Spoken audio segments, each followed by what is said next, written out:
تیری قربانی کی سنت کوئی بھی کر نہ سکا یا حسین، تیری قربانی کی سنت کوئی بھی کر نہ سکا یا حسین۔ تیر پر تیر بکھا کر، تیر پر تیر بکھا کر تو دعا دیتا رہا، ایسی انمول عبادت۔ بسم اللہ الرحمن الرحیم۔ یسبح للہ ما فی السماوات وما فی الارض الملک القدوس العزیز الحکیم۔ هو الذی بعث فی الأمیین رسولا منہم یتلو علیہم آیاتہ ویزکیہم وَيُعَلِّمُهُمُ الْكِتَابَ وَالْحِكْمَةَ وَإِن كَانُوا مِن قَبْلُ لَفِي ضَلَالٍ مُبِينٍ۔ صلوات۔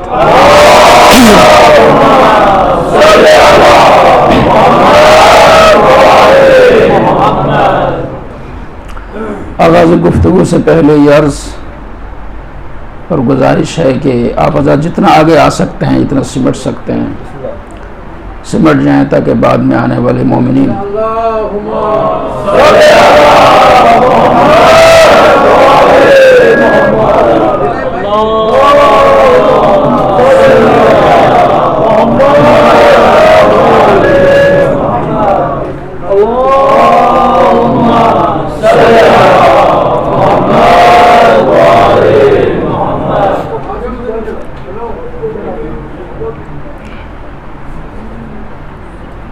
کہ مجھے صلوات بھیجو بر محمد۔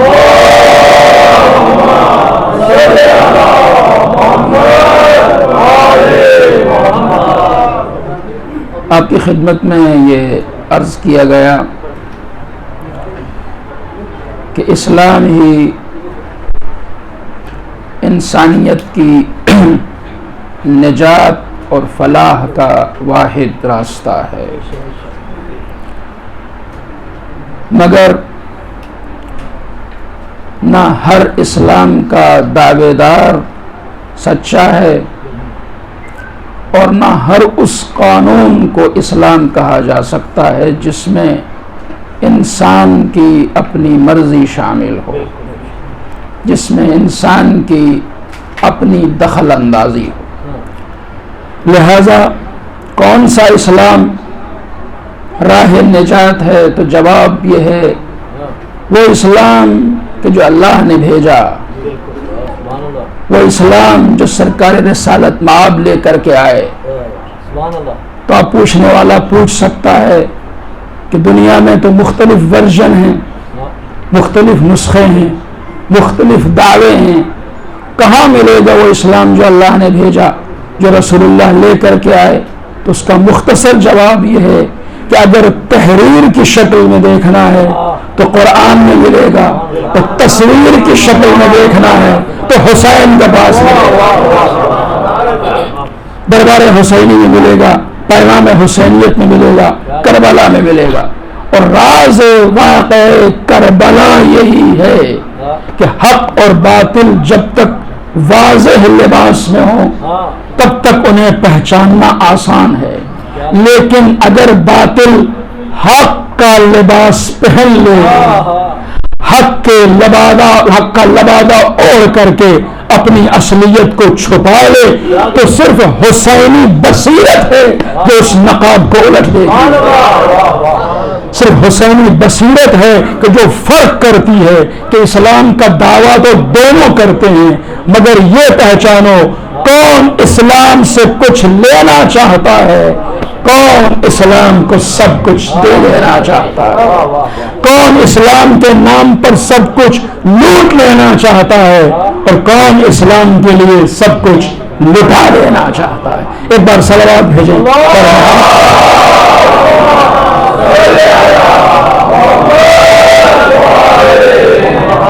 لہذا عزیزو، ہر وہ قانون، ہر وہ اصول زندگی کہ جس میں میری اپنی رائے شامل ہے، میری اپنی مرضی شامل ہے، میری اپنی پسند شامل ہے، اس کا نام میں کچھ بھی رکھ سکتا ہوں، وہ کوئی اور دین ہو سکتا ہے، اسلام نہیں ہو سکتا۔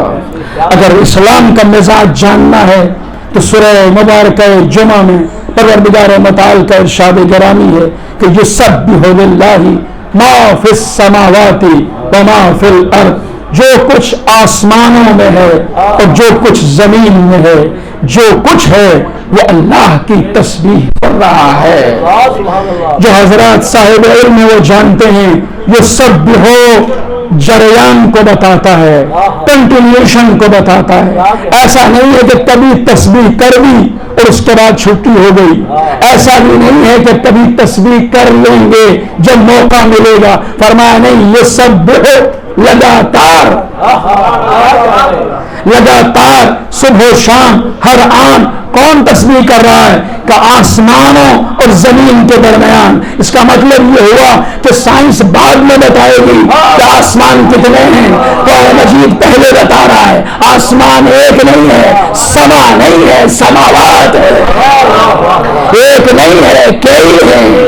میں نے کہا کیا قرآن مجید میں یہیں پر کائنات کی حقیقت کو بتایا؟ نہیں، پہلے سورے کو ارشاد ہوا بسم اللہ الرحمن الرحیم الحمد للہ رب العالمین، شروع اس اللہ کے نام سے جو رحمان بھی ہے جو رحیم بھی ہے۔ تمام حمد اس اللہ کی، تمام حمد مخصوص ہے اس اللہ کی جو کائنات کا پالنے والا نہیں، جو یونیورس کا پالنے والا نہیں، یونیورسز کا پالنے والا ہے، کائنات کا پالنے والا نہیں، کائناتوں کا پالنے والا ہے۔ اس کا مطلب یہ ہے کہ بشری ترقی جہاں تک بھی پہنچ جائے، جتنے بھی سولر سسٹمز کا پتہ لگا لے، نظام شمسی کا پتہ لگا لے، یہ اس کے بعد کی تحقیق ہوگی۔ جو کتاب اعجاز ہو وہ پہلے ہی بتا رہی ہے کہ جہاں تک تمہاری نگاہیں جاتی ہیں، کائنات صرف اتنی نہیں ہے، میں کائنات کو نہیں پالتا، کائناتوں کو پالتا ہوں۔ صلوات بھیجو بر محمد۔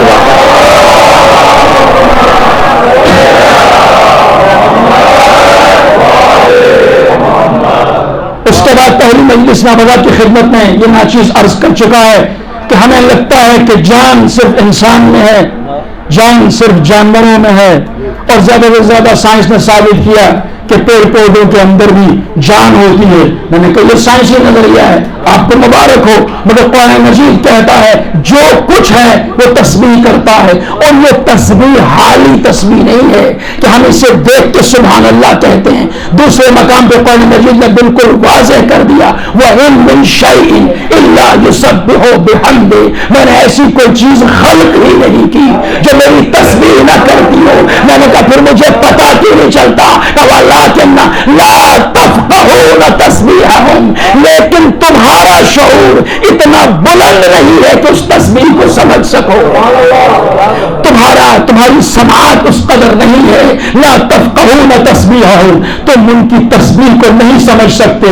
اس لیے سرور کائنات کا جو یہ اعجاز ہے کہ جب آپ نے سنگریزوں کو ہاتھوں پر اٹھایا تو تب انہوں نے تسبیح نہیں کی۔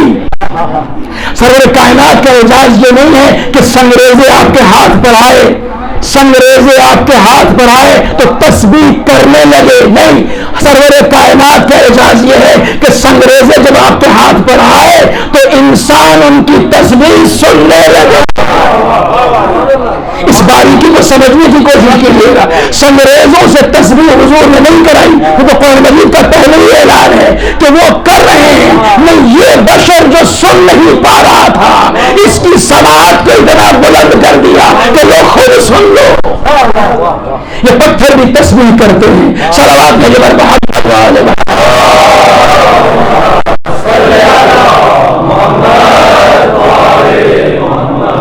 یہ سب کے سب تسبیح، اور تسبیح کے معنی کیا ہیں عزیزو؟ تسبیح کے معنی یہ ہیں کہ پروردگار اللہ ہر نقص سے پاک ہے، ہر کمی سے پاک ہے، ہر عیب سے پاک ہے، ہر اس صفت سے پاک ہے جو اس میں نہیں ہونی چاہیے، ہر اس کام سے پاک ہے جو اس کی ذات کو زیبا نہیں دیتا، جو اس کے لیے مناسب نہیں. یہ ہے تسبیح. اور اس کی تسبیح کا بعد کا مرحلہ یہ ہے کہ اس کی تقدیس کی جائے. تقدیس کے معنی یہ ہے کہ وہ ان بہت سے کمالات سے بھی پاک ہے جو انسان کے لیے کمال ہے اس کے لیے نقص ہے. انسان کے لیے وہ اچھائی ہے، اس کے لیے اچھائی نہیں ہے. انسان کے کان ہو اور کانوں سے سنے یہ اس کا کمال ہے. وہ خدا ہو کے کانوں کا محتاج ہو یہ اس کا نقص ہے. ایک کام سے توجہ کر لیں. انسان کے پاس زبان ہو اور زبان سے بولے یہ میرا کمال ہے. وہ بولنے میں زبان کا محتاج ہو یہ اس کا نقص ہے. یعنی ان تمام کمالات سے بھی وہ پاک ہے جن کے اندر لمیٹیشن پائی جاتی ہے، جن کے اندر محدودیت پائی جاتی ہے. آنکھیں اگر دیکھتی ہیں تو ایک حد تک، کان اگر سنتے ہیں تو ایک حد تک، زبان اگر بولتی ہے ایک حد تک. بس جس کمال میں بھی حد ہو اس کمال سے بھی وہ پاک ہے.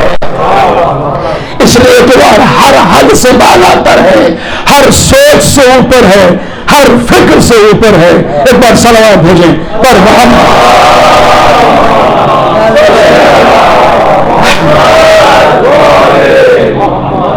تو یہ سب کے سب یہ اعلان کے تسبیح کے معنی کیا ہے؟ یہ اعلان کرنا کہ پروردگارہ تو پاک ہے. جتنا میں سوچتا ہوں اس سے کہیں بالا تر ہے، جتنا میرا ذہن ہے اس سے کہیں بالا تر ہے.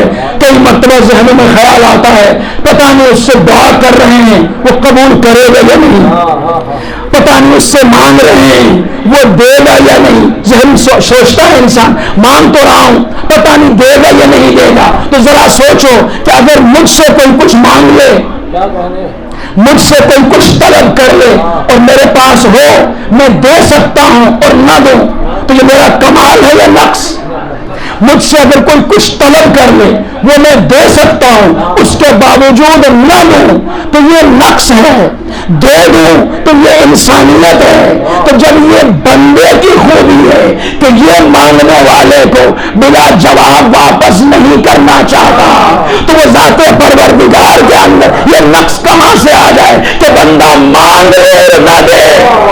اس لیے حکم دیا جب کچھ مانگو تو پہلے تسبیح کرو. جو میں سوچ رہا ہوں کہ تو نہیں دے گا میری سوچ کا بھروسہ نہ کرنا.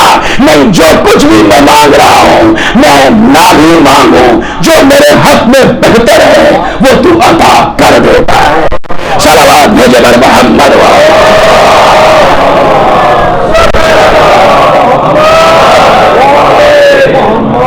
تو تسبیح کے معنی اس کے پاک ہونے کا اعلان کرنا جو پوری کائنات کر رہی ہے، کائنات کا ہر ذرہ کر رہا ہے. اور اگر تھوڑا سا اور توجہ سے ہم ملاحظہ کریں تو جتنی بھی اسلام راہ زندگی، اسلام کی جتنی بھی اہم تعلیمات ہیں، جتنی بھی امپورٹنٹ ٹیچنگز ہیں، ان سب کی بنیاد تسبیح ہے. تسبیح یعنی اس کا پاک ہونا، اس کا بلند ہونا، اس کا منزہ ہونا، ہر عیب سے، ہر نقص سے، ہر محدودیت سے، ہر لمیٹیشن سے. جو انسانوں کے مخلوقات کے کمال ہیں اور محدود ہیں ان سے اس کا پاک ہونا یہ تسبیح ہے. آپ کہیں گے کیسے؟ میں نے کہا بنیادی ترین اسلام کی جو تعلیم ہے وہ ہے توحید کہ پروردگار ایک ہے اور ایک ہے، دوسرا نہیں ہو سکتا. قرآن مجید نے بیان کیا کہ اس تعلیم کی بنیاد بھی تسبیح ہے. اس تعلیم کی بنیاد بھی تسبیح ہے. کہ کیسے؟ کہ سبحان اللہ عما یشرکون. یہ جو شرک اختیار کرتے ہیں، یہ جو اس کا شریک ٹھہراتے ہیں وہ اس سے کہیں پاک ہے. یہ جو اس کا شریک ٹھہراتے ہیں وہ اس سے کہیں پاک اور منزہ ہے. اسلام کی دوسری تعلیم جو ہمارا عقیدہ ہے توحید کے بعد پروردگار عدل ہے، پروردگار عادل ہے. پروردگار کے یہاں عدل پایا جاتا ہے، انصاف پایا جاتا ہے. کہ اس کی بنیاد بھی تسبیح ہے. تسبیح کے معنی ہے اس کا پاک ہونا. کہ عدل کی بنیاد تسبیح کیسے کہ ظلم کا اس کے سلسلے میں تصور بھی نہیں ہو سکتا. قرآن مجید نے اعلان کیا سبحانک تو پاک و منزہ ہے انا کنا ظالمین. ظلم تو نہیں کرتا, ہم خود پر ظلم کرتے ہیں. صلوات بھیجے پر محمد.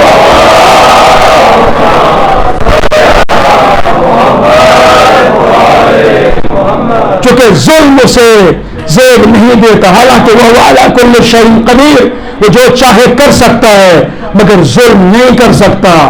اب انسان, قرآن مجید نے اعلان کیا ہم خود ہیں جو خود پر ظلم کرتے ہیں. وہ ظلم سے پاک و منزہ ہے. جب پاک و منزہ ہے تو ظلم کی ضد کا نام ہے عدل. وہ ایک ہے, وہ عدل ہے. اس کے بعد ہمارا عقیدہ ہے نبوت اور ہمارا عقیدہ ہے امامت. تو اس نے انبیاء بھیجے, انبیاء کے بعد امامت کا سلسلہ قائم کیا. دونوں کی بنیاد تسبیح ہے, دونوں کی بنیاد تسبیح ہے. یعنی اس کا پاک ہونا, اس کا ہر برائی سے پاک ہونا, ہر بری صفت سے پاک ہونا, ہر نقص سے پاک ہونا, ہر عیب سے پاک ہونا. بھائی وہ انسان کو تو بھیجے, بشر کو نہ بھیجے. وہ انسان کو تو بھیجے, ہدایت کا انتظام نہ کرے. انسان کو تو بھیجے, اسے راستہ دکھانے والا نہ بھیجے, اسے اس کا رہبر نہ بھیجے, اس کا قائد نہ بھیجے, اسے بتانے والا نہ بھیجے, سمجھانے والا نہ بھیجے. یہ اسے زیب نہیں دیتا. تو چونکہ وہ پاک و منزہ ہے کہ انسان کو بھیجے, ہادی کو نہ بھیجے, اس لیے اس نے پہلے ہی بشر کو ہادی بنا کے بھیجا. حضرت آدم کو خلیفۃ اللہ بنا کے بھیجا, نبی اللہ بنا کے بھیجا, صفی اللہ بنا کے بھیجا, تاکہ کوئی بشر ایسا نہ ہو جو یہ کہے میں تو آیا تھا, ہادی نہیں آیا تھا. میں تو تھا, کوئی ہدایت دینے والا نہیں تھا, کوئی سمجھانے والا نہیں تھا, کوئی بتانے والا نہیں تھا. تو چونکہ اسے زیب نہیں دیتا اس لیے اس نے نبوت کو رکھا, اور نبوت کا سلسلہ ختم کرتے ہی سلسلہ امامت شروع کر دیا.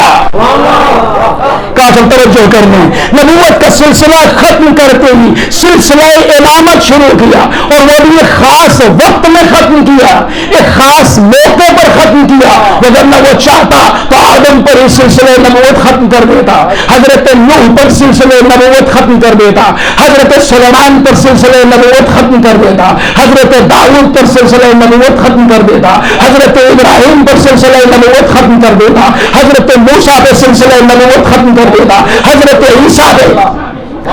عیسیٰ پہ سلسلہ نبوت ختم کر دیتا. کیا وہ قادر نہیں تھا؟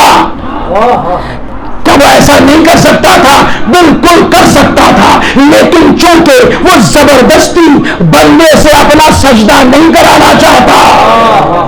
کافی توجہ کر لیں. اب آپ نے آیت کا رب سمجھا, یسبح للہ ما فی السماوات و ما فی الارض. پوری کائنات تسبیح کر رہی ہے مگر تسبیح کرنے پر مجبور ہے.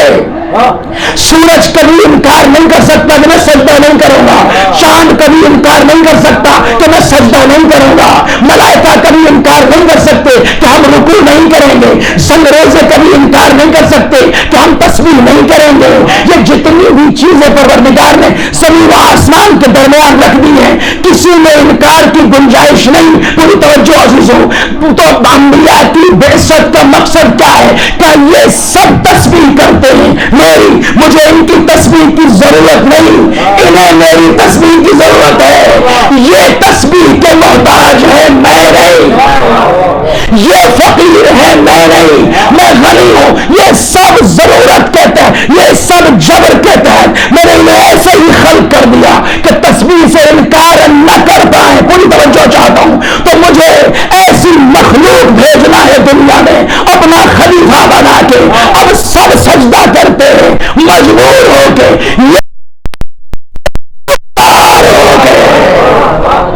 صلوات بھیجے پر محمد.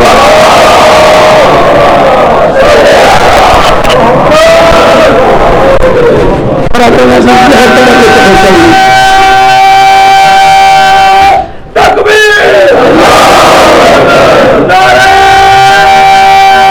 رسالت, غلام حق دا نعرہ,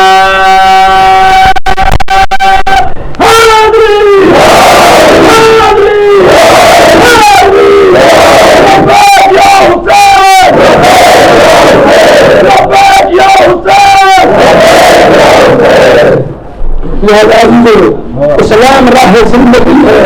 تو اسلام کیا؟ اسلام کی روح کو ہمیں سمجھنا ہوگا. مجبور کر کے پروردگار سجدہ نہیں کرانا چاہتا انسان سے, عبادت نہیں کرانا چاہتا انسان سے. اس لیے میں نے کل عرض کیا کہ تیرے حسین اسی لیے تو سب کے لیے کھلا رہتا ہے کہ جب وہ مجبور نہیں کرتا تو رسول اللہ بھی مجبور نہیں کرتے, جب وہ مجبور نہیں کرتے تو حسین ابن علی بھی مجبور نہیں کرتے.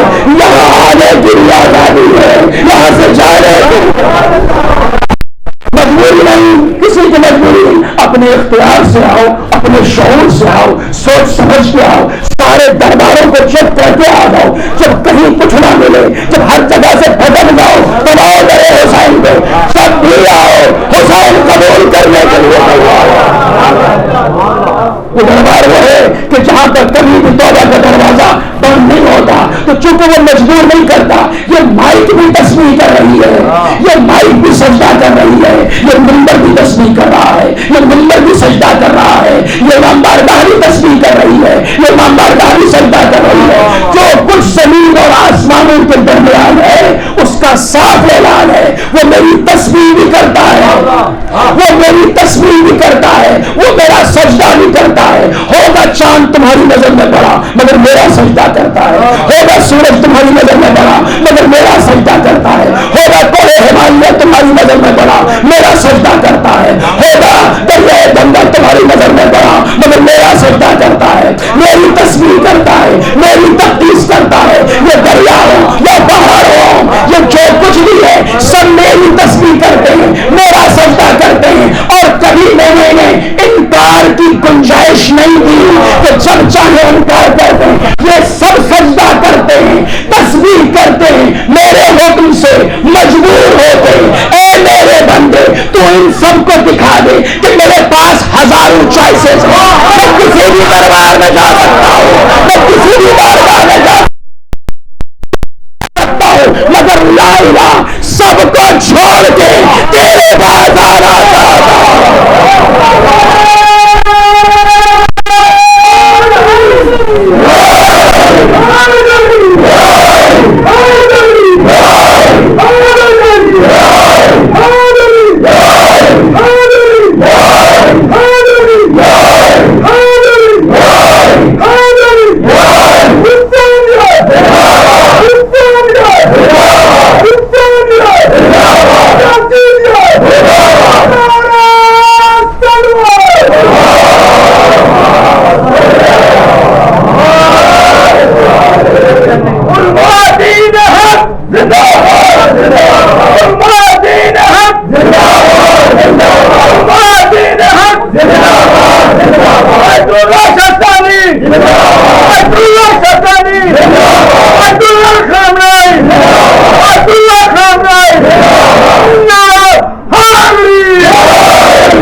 اسلام راہ زندگی, مزاج اسلام کو پہچانیے. جو ہر دربار میں جھکا نہ رہا اس کا سجدہ کوئی معنی نہیں رکھتا. جو سب کے آگے جھک جائے وہ خدا کے آگے بھی جھک جائے, اس کے کوئی معنی نہیں رہتے. نہیں, اللہ کے یہاں اس کا جھکنا انمول ہے کہ کسی کے آگے نہ جھکتا اس کا جھکنا قیمتی ہے کہ کسی کے آگے نہ جھکتا ہو. جو ہر ایک کے آگے جھک جائے, 365 کو مان لے اور اس کے ساتھ ایک اضافہ کر لے کہ 366 کو مان لیں گے, وہ قبول نہیں سب کا انکار. اس بات سب کا انکار کر کے پھر ایک کا اقرار کرو. عوام نے سے دیکھا کہ نماز میں ایک قیام ہے جسے قیام متصل برکوع کہتے ہیں.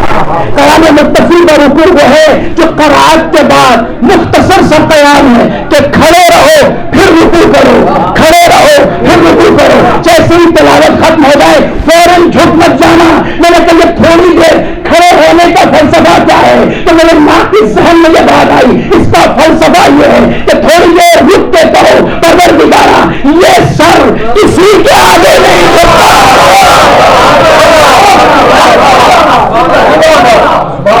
یہ سر کسی کے آگے نہیں جھکتا. جب انکار کر دیا اب آؤ, آنے کے بعد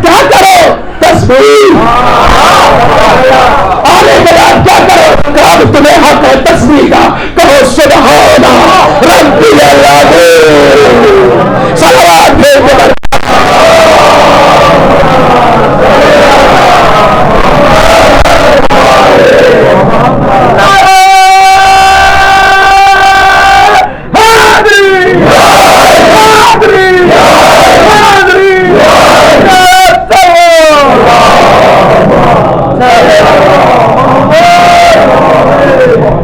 تو اللہ نے انسان کو صاحب اختیار بنایا ہے، آزادی اور اختیار چھین کر کے وہ سجدہ نہیں کرانا چاہتا، آزادی اور اختیار چھین کے وہ بندگی نہیں کرانا چاہتا۔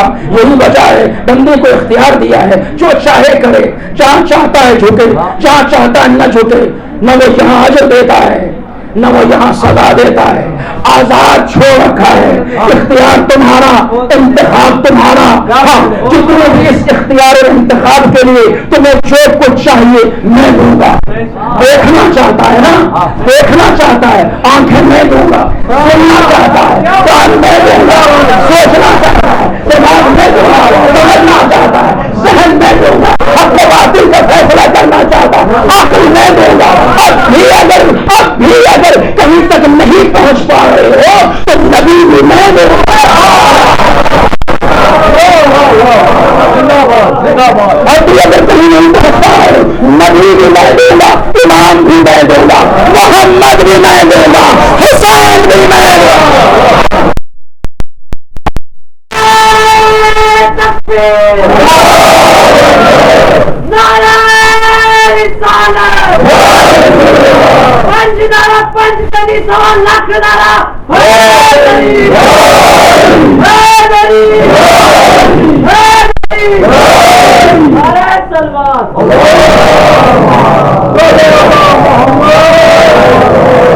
سارا ہدایت کا انتظام کرنا میرے ذمہ ہے، راستہ میں دکھاؤں گا، کتاب میں بھیجوں گا، نبی میں بھیجوں گا، حاجی میں دوں گا، امام میں دوں گا، سب کچھ میں دوں گا، عقل بھی میری طرف سے، یہ سب تحفے لے جاؤ، مگر فیصلہ کرنے پہ مجبور نہیں کروں گا۔ خود دیکھو، خود سوچو، خود سمجھو، خود پہچانو کون سجدے کے لائق ہے، کون بندگی کے لائق ہے، کس کے آگے جھکنا ہے، کس کے آگے جھکنے کے لائق یہ پیشانی ہے۔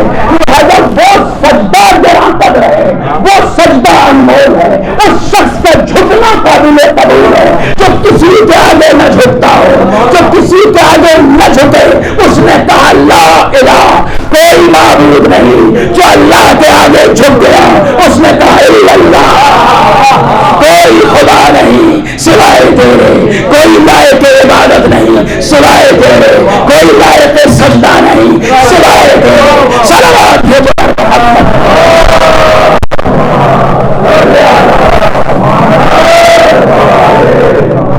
اب اگر آپ یہاں تک میرے ساتھ آ گئے، یقین کیجیے یہ گفتگو اتنی عمیق ہے، اتنی گہری ہے، اتنی دقیق ہے کہ اگر کتابیں میں پڑھیں گی تو آسانی سے سمجھ میں نہیں آئے گی۔ یہ منبر کی برکت ہے، یہ تبرک کے حسین آپ کے سامنے سے پانی کر کے، آسان کر کے، پرکشش کر کے پیش کر رہا ہے۔ لہٰذا آپ کے ذہن میں آپ دیتے جائیں، بہت مسئلہ، بہت بڑا مسئلہ آپ کے سامنے حل ہو جائے گا، راز خاتمیت حل ہو جائے گا۔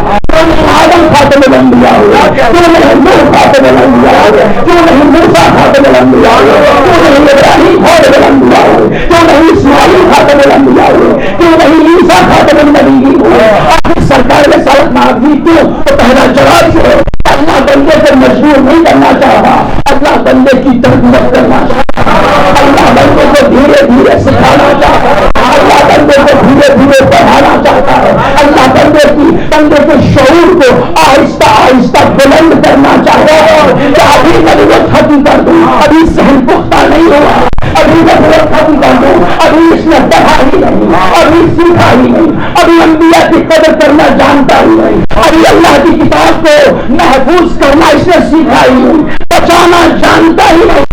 اس لیے انبیاء بھیجے، کتابیں بھیجی، مگر خاتم الانبیاء کو جس نور کو سب سے پہلے خلق کیا اسے آخری دور کے لیے محفوظ کر دیا۔ آدم بھی آئے بطور تنہی، نوح بھی آئے بطور تنہی، ابراہیم بھی آئے بطور تنہی، موسیٰ و عیسیٰ بھی آئے بطور تنہی. حالات تو ایسے بن جائیں کہ بشر کو نبی الہی کی قدر کرنا ہوگا.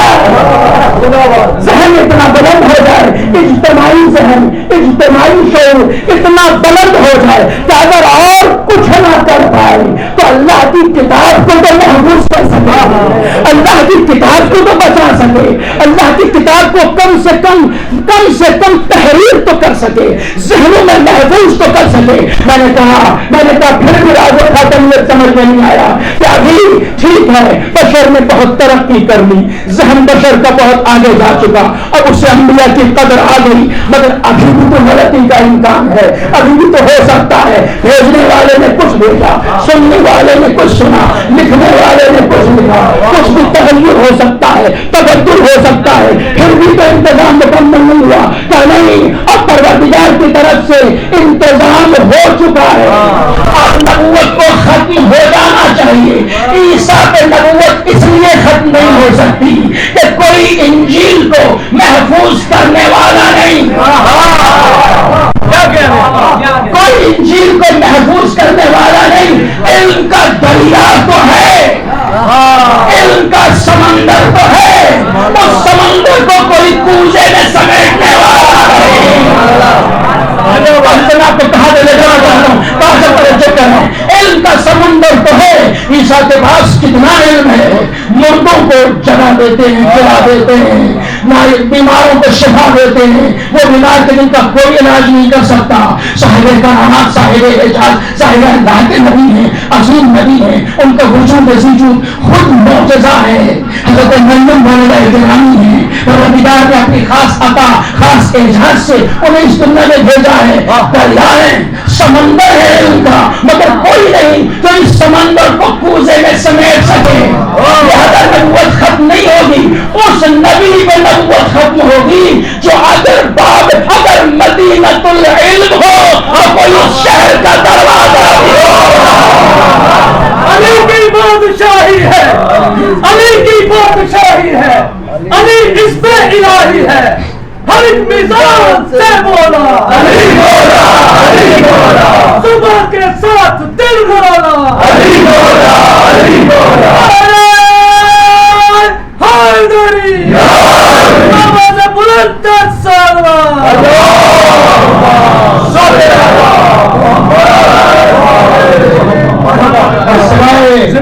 نمبر حسینی کے یہ تبرک کہیں سے نہیں ملے گا. راز ختم نبوت یہ تبرک ہے اس فرش عزا کا، اس فرش عزا کا. کیوں باقی انبیاء پہ نہیں؟ سماج نے ترقی کی، ذہنوں نے ترقی کی، تو کم سے کم کوئی ایک ہستی تو ہو کہ جب ایک طرف سے علم مل رہا ہو، دوسری طرف سے علم کو سمیٹا جا رہا ہو، ایک طرف سے دیا جا رہا ہو، دوسری طرف سے لیا جا رہا ہو. جیسا دیا جا رہا ہو جیسا دیا جا رہا ہو ویسا لیا جا رہا ہو. کس حد تک؟ اس حد تک کہ انا مدینۃ العلم وعلی میں علم کا شہر ہوں. لبیک لبیک لبیک یا حسین، لبیک لبیک لبیک یا حسین، لبیک لبیک لبیک یا حسین، لبیک لبیک لبیک یا حسین. تو اس لیے ختم نہیں ہوئی نبوت کہ علم کا دریا تو بہ رہا تھا، اسے کوئی کوزے میں سمیٹنے والا نہیں تھا. اس لیے انجیل بدل گئی، اس لیے انجیل بدل گئی، توریت بدل گئی، زبور بدل گئی، صحف بدل گئے، قرآن نہیں بدلا. قرآن نہیں بدلا. کسی میں ہمت نہیں ہوئی قرآن کو بدلنے کی، اس لیے کہ بدلتی وہ چیز ہے جس کا کوئی وارث نہ ہو.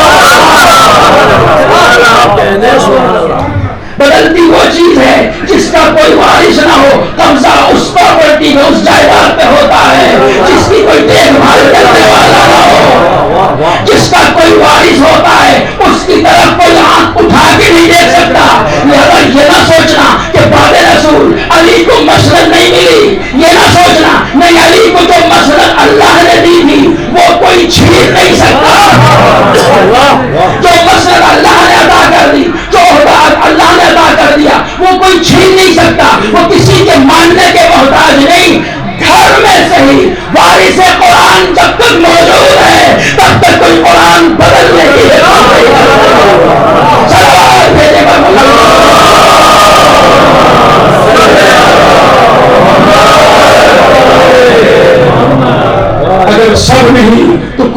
ایک ہستی تو ہو جو جتنا لے جیسا عطا ہو ویسا ہی محفوظ کر لے.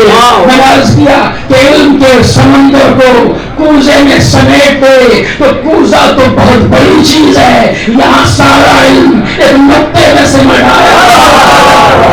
یہاں ساری اللہ کی کتاب ایک نقطے میں سمٹ آئی. بسم اللہ الرحمن الرحیم میں جو بسم اللہ الرحمن الرحیم میں ہے وہ بسم اللہ میں سمٹ آیا. جو بسم اللہ میں ہے وہ بائے بسم اللہ میں سمٹ آیا. جو بائے بسم اللہ میں ہے وہ نقطے میں سمٹ آیا. اپنے کائنات نے ارشاد فرمایا وَأَنَا النُّقْطَةُ تَحْتَ الْمَاءِ. وہ سمندر جو رسول لے کے آئے وہ کوزے میں سمیٹنا کسی اور کا کام ہے, نقطے میں سمیٹنا تکبیر نعرہ رسالت اکرم نعرہ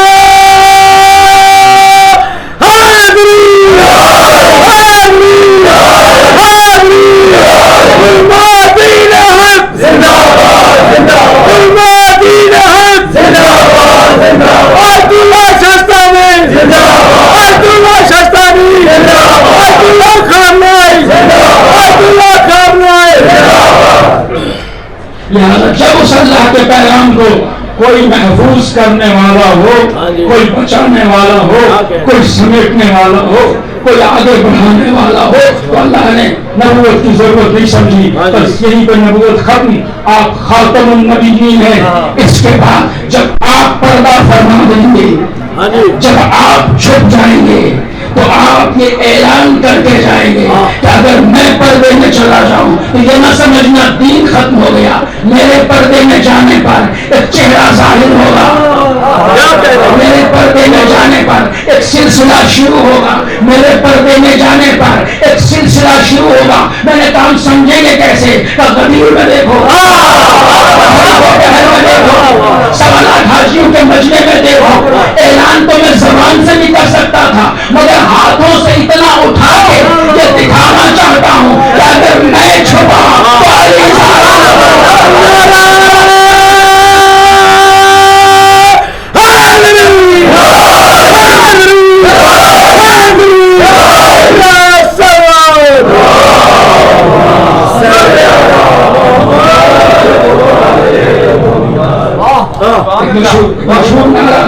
مشہور نعرہ جائز ہے اہل اسلام میں, بالکل بجا ہے, بالکل حق ہے. وہ کیا ہے؟ غلام ہے, غلام ہے. وہ سنا ہوگا اپنا, غلام ہے, غلام ہے, غلام ہے, غلام ہے, غلام ہے, غلام ہے, غلام ہے, غلام ہے. شیعہ سارے مصطفیٰ کے شیعہ سارے سنی غیر مسلم سارے امتی چلند و پرند ابشار و کوثر ملائکہ جنات تمام مخلوقات. تو جو جس کا غلام ہو وہ کیا کہلاتا ہے؟ جو جس کا ایک طرف غلام ہے نا, ایک طرف غلام ہے تو دوسری طرف کیا ہوتا ہے؟ ایک طرف پہلا ہو تو دوسری طرف آخری, ایک طرف سفید تو دوسری طرف کالا. ایک طرف غلام, چلند غلام, پرند غلام, آبشار غلام, کوثر غلام, جنات غلام, ملائکہ غلام, نباتات غلام, زمین غلام, سماوات غلام, انسان غلام, سب غلام. ماننے والے بھی غلام, نہ ماننے والے بھی غلام, سب مصطفیٰ کے غلام. جب ایک طرف غلام ہوتا ہے دوسری طرف آقا ہوتا ہے. اس میں آخری آگے توجہ چاہوں گا. جب ایک طرف غلام ہوتا ہے دوسری طرف آقا ہوتا ہے, اسی آقا کو عربی میں مولا کہتے ہیں.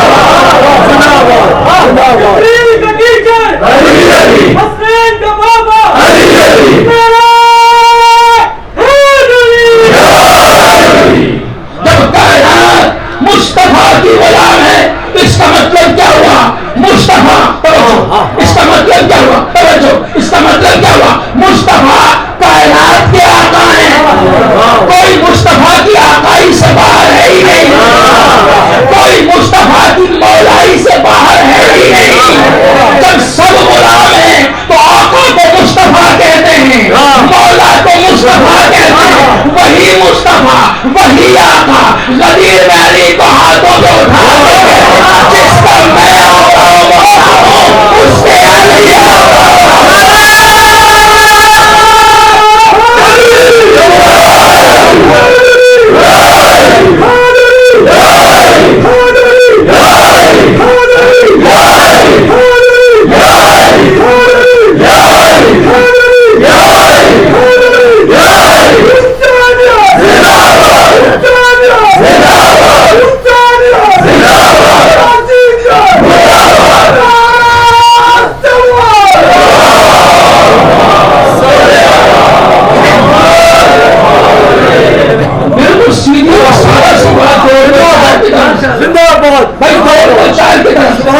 کوئی شیعہ کہے گا میں مصطفیٰ کا غلام نہیں, کوئی سنی کہے گا میں مصطفیٰ کا غلام نہیں, کسی میں ہمت ہے جو کہے میں مصطفیٰ کا غلام نہیں. مصطفیٰ سب کے آقا, مصطفیٰ سب کے آقا, مصطفیٰ سب کے آقا. آقا کو عربی میں کہتے ہیں مولا, مصطفیٰ سب کے مولا. اسی مصطفیٰ نے مرتضیٰ کو اٹھایا, اسی مصطفیٰ نے غدیر کے منبر پہ مرتضیٰ کو اٹھایا, مجمع کو دکھایا کہ جس جس کا میں مولا ہوں, اگر میں کائنات کا مولا ہوں تو علی کائنات کا.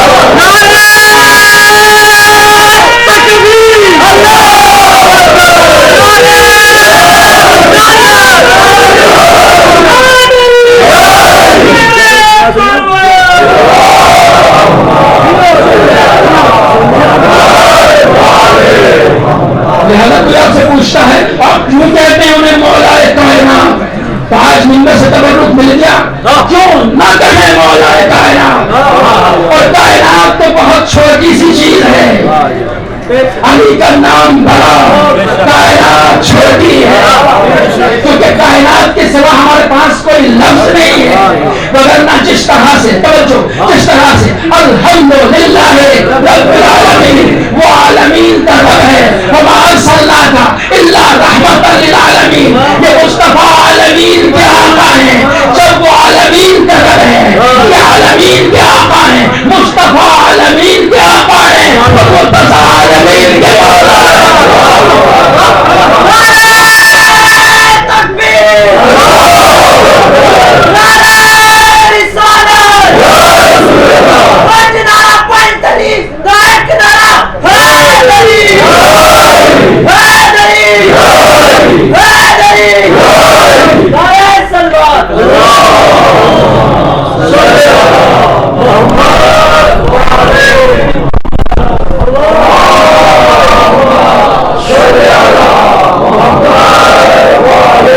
لہذا کوئی الجھنے کی اور کوئی ایسی کوئی الجھنے کی کوئی پیچیدگی کی بات ہی نہیں ہے, سیدھی اور سادہ سی بات ہے.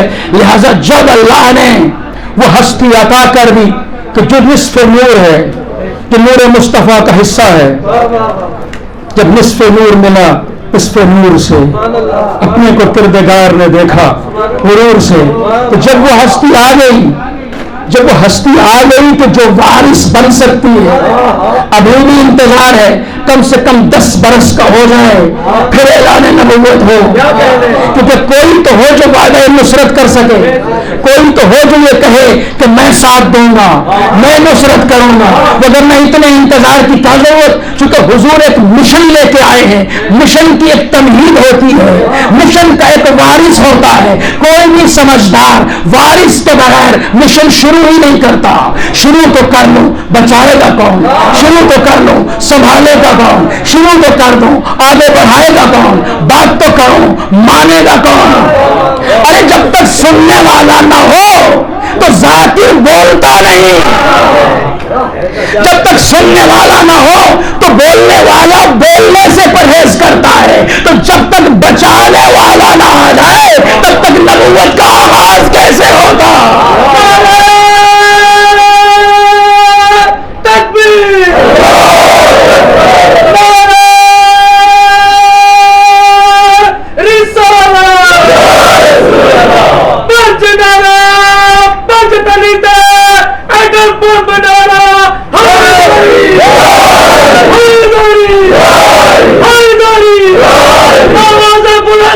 Salva!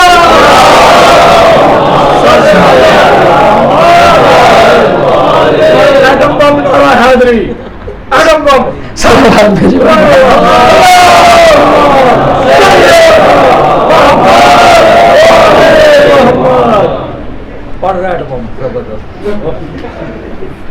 مولا علی کے عظیم القاب ہیں جو محجور ہیں، جو متروک ہیں، جن سے شاید ہم بھی ناواقف ہیں۔ یا نعرے میں بہتر یہ ہے کہ آقا کا ذکر اس انداز سے ہو کہ جو القاب رسالت مآب نے دیے وہ بھی زبان پہ آ جائیں، کیونکہ جو حضور نے دہرایا وہی ہم دہرائیں تو ثواب کئی گنا بڑھ جائے۔ جیسے جہاں ہم بہت نعرے لگاتے ہیں، بہت سارے نعرے لگاتے ہیں اور پھر علی علی کہتے ہیں، وہاں دو نعرے آج اس حقیر کی جانب سے اضافہ کر لیجیے۔ جب بھی آپ کوئی نعرہ لگائیں علی علی تو ایک نعرہ یہ بھی شامل کر لیں، صدیق اکبر علی علی، فاروق اعظم علی علی، صلوات بھیجے پر محمد۔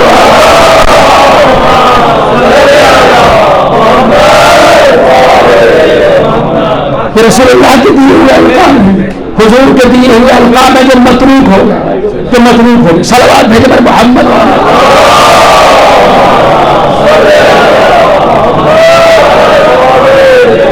تو عزیزو، بچانے والا اور ہوتا ہے، رٹنے والا اور ہوتا ہے، ذہن میں بٹھانے والا اور ہوتا ہے، سمجھنے والا اور ہوتا ہے، دل میں اتارنے والا اور ہوتا ہے، درک کرنے والا اور ہوتا ہے، حافظ اور ہوتا ہے، محافظ اور ہوتا ہے، ماننے والا اور ہوتا ہے، بچانے والا اور ہوتا ہے، روپ دھارنے والا اور ہوتا ہے، لبادہ اوڑھنے والا اور ہوتا ہے، حقیقت میں وفاداری کرنے والا اور ہوتا ہے۔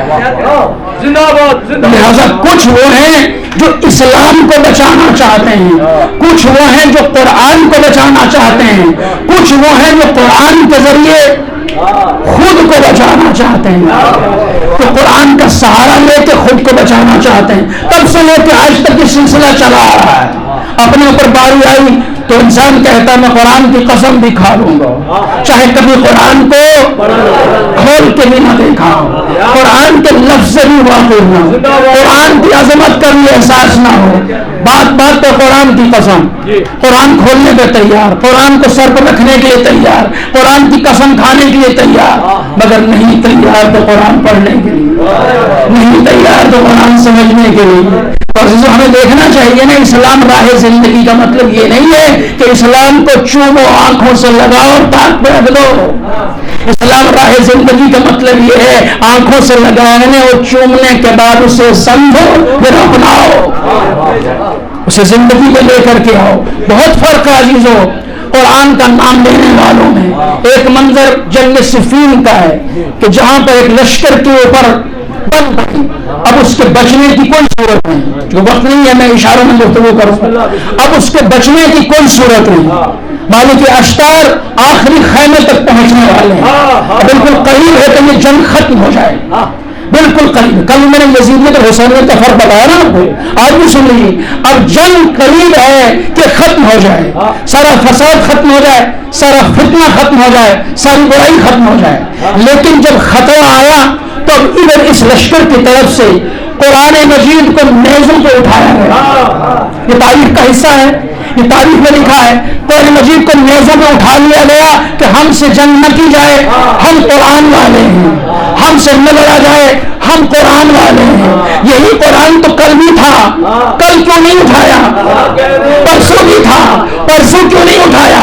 اس سے پہلے بھی تھا، تب کیوں نہیں یاد آیا؟ آج جب مالک کی تلوار چمکی، آج جب مالک کی تلوار چمکی تو قرآن یاد آیا کہ اب کوئی نہیں بچائے گا، اسی کا سہارا لے لو۔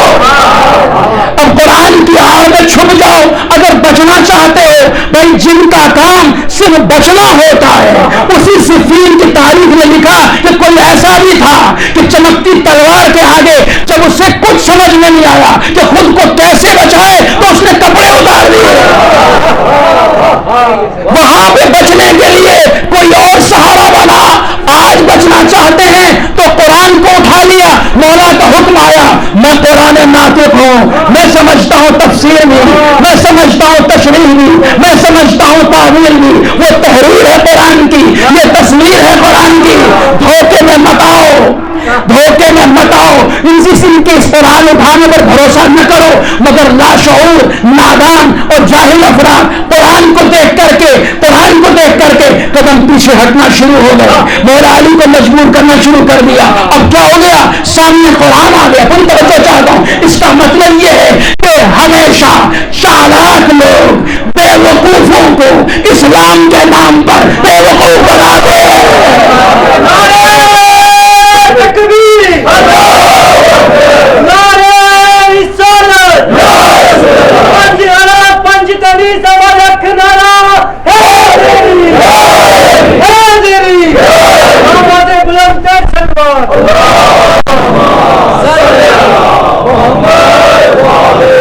یہ چالاک لوگوں کا طریقہ ہے کہ وہ کسی بھی آڑ میں پناہ لے لیتے ہیں.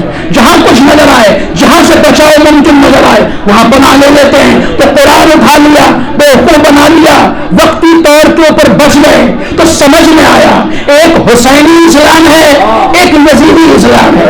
ایک حسینی فکر ہے، ایک یزیدی فکر ہے. میں نے کہا کیسے فرق کریں؟ میں نے کہا 2 اور 2 4 کی طرح سے فرق کرو. جو خود کو بچانے کے لیے قرآن کو نیزے پہ اٹھا لے وہ یزید ہوتا ہے. جو قرآن کو بچانے کے لیے خود نیزے پہ چلا جائے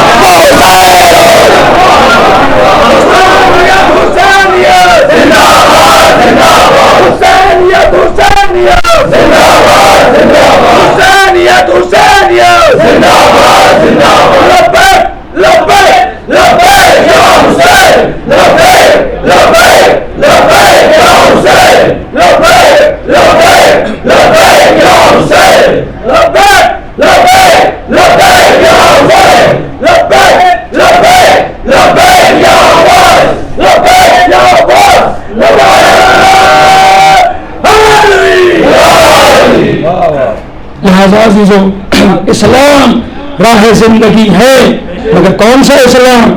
حسینی اسلام، حیدری اسلام، محمدی اسلام، حسنی اسلام، علوی اسلام، فاطمی اسلام، غریبی اسلام، عاشورائی اسلام. عاشورائی اسلام جس اسلام میں کوئی میری نظر میں غیر جاندار نہیں ہے. میں زبان نہیں سمجھتا تو کیا ہوا؟ تسبیح پتھر بھی کرتا ہے. نہیں سمجھتا تو کیا ہوا؟ پتھر ہر کائنات کا ہر ذرہ کرتا ہے، تسبیح کائنات کا ہر ذرہ کرتا ہے. لہذا اسے تسبیح کی ضرورت نہیں. سب مجبور ہو کے تسبیح کریں گے، یہ بندہ مختار ہو کے تسبیح کرے گا. یہ بندہ آزادی سے تسبیح کرے گا، شعور سے تسبیح کرے گا. لہذا پروردگار نے شعور کو بلند کرنے کے لیے انبیاء کو بھیجا. شعور بلند ہوتا گیا، ایک کے بعد ایک نبی آتا گیا. جہاں اس مقام تک شعور پہنچ گیا کہ اب کوئی تو کم سے کم ہے جو اس اللہ کے پیغام کو بچا لے گا، اسے پہنچا دے گا، اسے سمیٹ لے گا، اسے محفوظ کر لے گا. اس لیے نبوت ختم ہو گئی، امامت شروع ہو گئی. اور اسے یاد رکھیے انشاءاللہ اللہ نے توفیق دی تو یہیں سے بات کو کل انشاءاللہ آگے بڑھائیں گے کہ سبحان اللہ، اللہ پاک اور منزہ ہے اس سے کہ کوئی ہادی نہ بھیجے، ہدایت کا انتظام نہ کرے، رہنما نہ بھیجے. اگر نبی نہ ہو تو امام ہوگا. تم توجہ، ہر حال میں ایک ولی ضرور ہوگا، ہر حال میں ایک حجت ضرور ہوگا. بس آخری بات کیا پروردگار صرف 1400 سال پہلے سبحان اللہ تھا یا آج بھی سبحان اللہ ہے؟ پتہ نہیں آپ کے ذہن پہنچ رہا نہیں پہنچ رہا. کیا صرف 1400 سال پہلے سبحان اللہ تھا یا آج بھی سبحان اللہ ہے؟ نہیں، وہ ہمیشہ سبحان ہے، وہ پاک اور منزہ ہے. اگر کل اس کے لیے یہ مناسب نہیں تھا کہ زمین پر کوئی رہبر نہ ہو، زمین پر کوئی ہادی نہ ہو، زمین پر کوئی حجت نہ ہو، زمین پر کوئی ولی نہ ہو، زمین پر کوئی امام نہ ہو، تو آج بھی مناسب نہیں ہے کہ وہ تو ہو، انسانیت تو ہو، ہادی انسانیت نہ ہو. کائنات تو ہو، وجہ بقائے کائنات نہ ہو، زمین و آسمان تو قائم ہو، حضرت قائم نہ ہو.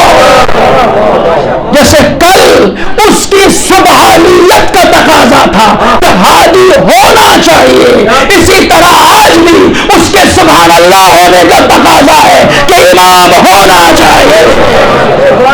لبیک یا حسین، لبیک یا حسین، لبیک یا حسین، لبیک یا حسین، لبیک یا حسین، لبیک یا حسین، لبیک یا مہدی، لبیک یا مہدی، لبیک یا مہدی، لبیک یا مہدی، لبیک یا مہدی، لبیک یا مہدی. نعرہ صلوات، اللہم صل علی محمد. عرش آزار بارگاہ حسینی میں نہ مذہب کی، نہ مسلک کی، نہ سوچ کی، نہ فکر کی، نہ رنگ کی، نہ خاندان کی، نہ فرقے کی، نہ عمر کی قید ہے. ہر عمر کے لوگ، ہر سن کے خواتین، مرد، بچے، جوان، ضعیف، سب فرش اعضاء کی زینت ہوتے ہیں. بس یہی نقشہ تو ہمارے اور آپ کے امام نے کربلا میں بھی کھینچا کہ کم سن سے کم سن بھی آپ کا ناصر ہے، 6 مہینے کا شیر خار بھی آپ کا مددگار ہے، اور 80 اور 90 سال کے ضعیف بھی آپ کے ناصر و مددگار ہیں. یہ ہے دربار حسین کہ جہاں بڑے ہونے کا معیار عمر میں بڑا ہونا نہیں ہوتا، جہاں بڑے ہونے کا معیار تقوی میں بڑا ہونا ہوتا ہے، علم میں بڑا ہونا ہوتا ہے، حلم اور بردباری میں بڑا ہونا ہوتا ہے.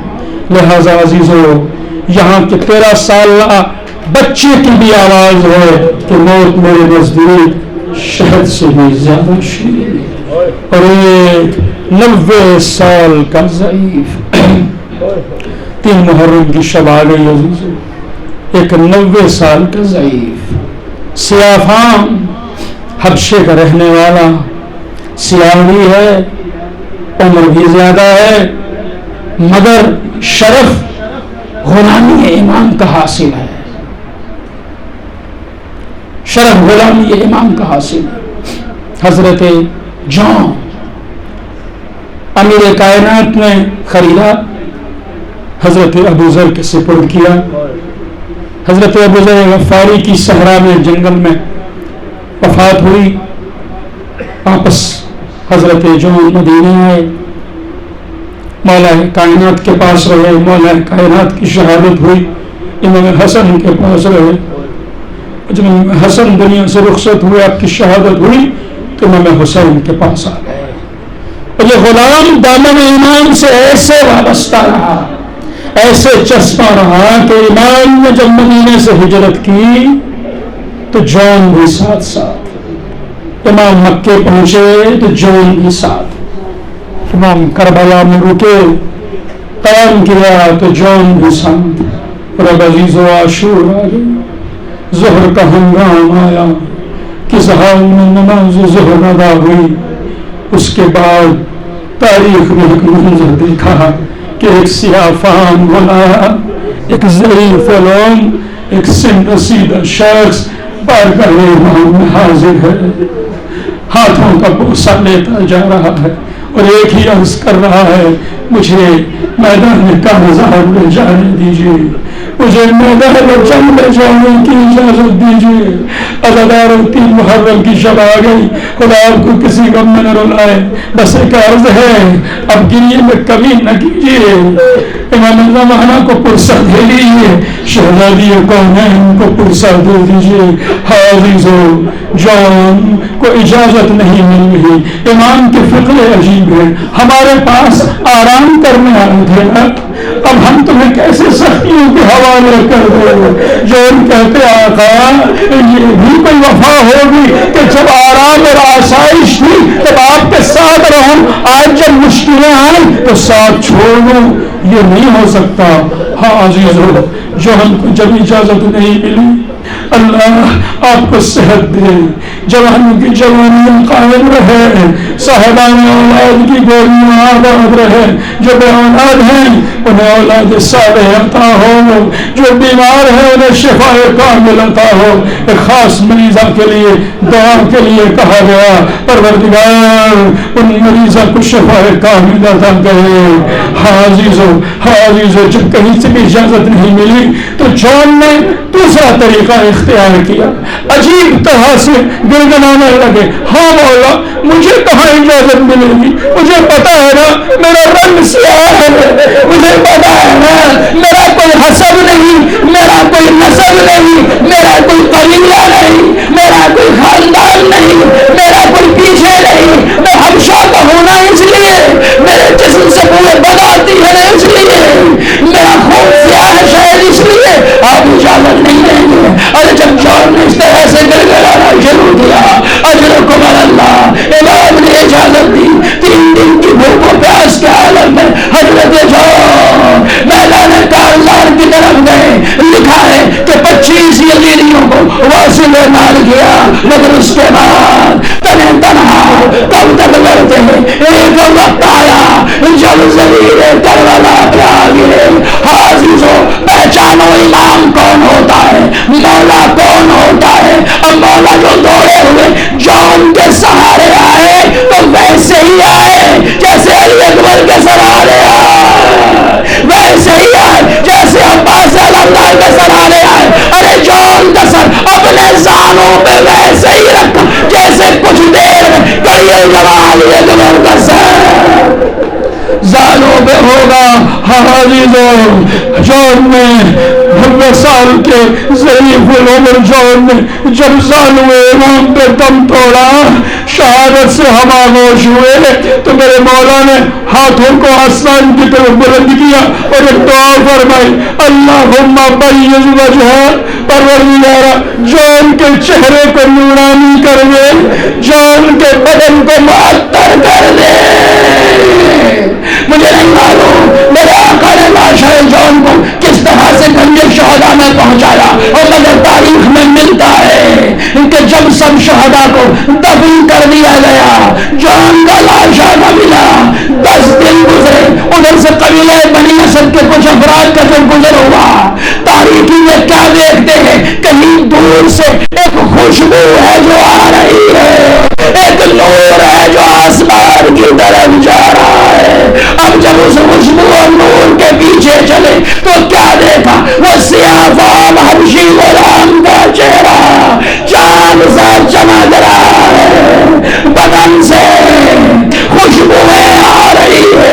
میرے مولا ہم سب اداکار بھی اپنے دلوں کو شاید سیاہ کر چکے, اپنی روحوں کو سیاہ کر چکے. مولا اس لائق نہیں کہ آپ کی بارگاہ میں حاضر ہو سکے, مگر یہ اداکاروں کی چھلکتی آنکھیں بتا رہی ہے مولا جیسے بھی ہیں ہم آپ کے ہیں. آج کی شب ہمارے لیے بھی دعا فرما دیجیے. پروردگار ہمارے چہروں کو بھی نورانی کر دے, ہم سے بھی خوشبوئیں آئیں اس وقت کہ جب روز حشر مختلف افراد کے جسموں سے بدبو آئے گی, جب چہرے ملے ہوں گے, ہم حسینیوں کے چہرے کھلے ہوئے ہوں. عزیزو یہ ہمارا آپ کا مولا جو ایک ایک جان سار کو قربان کرتا جا رہا ہے, جو ان کی قربانی بھی ہو گئی. جیسے جو ان کے سر کو زانوں میں رکھا ویسے ہی علی اکبر کے سر کو زانوں میں رکھا, ویسے ہی ششمانے کو ہاتھوں پہ اٹھایا. اور اب وہ وقت آیا کہ جب کوئی نہیں بچا اور میرا آپ کا مولا پکارتا رہا, یا بدار الزمان یا برزاد الحجا, میرے شیروں کا ہو مالی انادیکم فلا تجیبون. ارے میں تمہیں پکار رہا ہوں, کیوں جواب نہیں دیتے. یکا تنہا مولا ہزار تلشف انا للہ وانا الیہ راجعون. یا حسین یا حسین